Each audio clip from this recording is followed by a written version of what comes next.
রূপান্তরের ঋতুচক্রে পৃথিবী যে রঙই ধারণ করুক না কেন, খেটে খাওয়া মানুষের কাছে তা যেন ঝলসানো রুটি। হাড় কাঁপানো শীতে ইটবালুর শহরে এ যেন সুকান্ত ভট্টাচার্যের শীতের সূর্য কবিতারই বাস্তব চিত্র।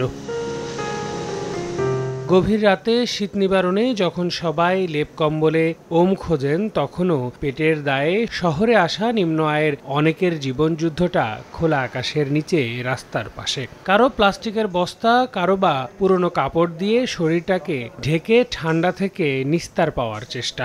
কি গরম, কষ্ট করে তো তখন লাগবে। বাসা বাড়ি নাই, অন কি করবো, রাস্তাঘাটে তো থাকতেই। যারা 3 বেলা খাইতে পারতেছে না বা যাদের নাই তাদেরকে আমি তো আল্লাহ তাআলা এই ভালো রাখছি।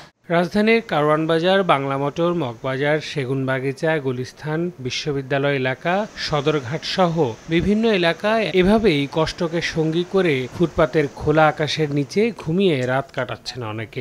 আবার অনেকেরই আয়ের উৎস রিকশাকেই করেছেন বিছানা। নিষ্ঠুর এই শহরে তাদের কারোর নেই ঘর কিংবা থাকার জায়গা, আর বিছানা তো বিলাসিতা।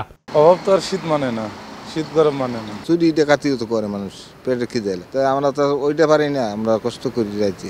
ঋতু পরিবর্তন তো আর ক্ষুধা মেটায় না, তাই ছিন্নমূল এসব মানুষের শীতের সঙ্গে লড়াই করে বেঁচে থাকা নতুন সূর্যের অপেক্ষায়। হাড় কাঁপানো শীতে সমাজের বিত্তবানদের প্রতি একটু সাহায্যের আবেদন ছিন্নমূল এসব মানুষের।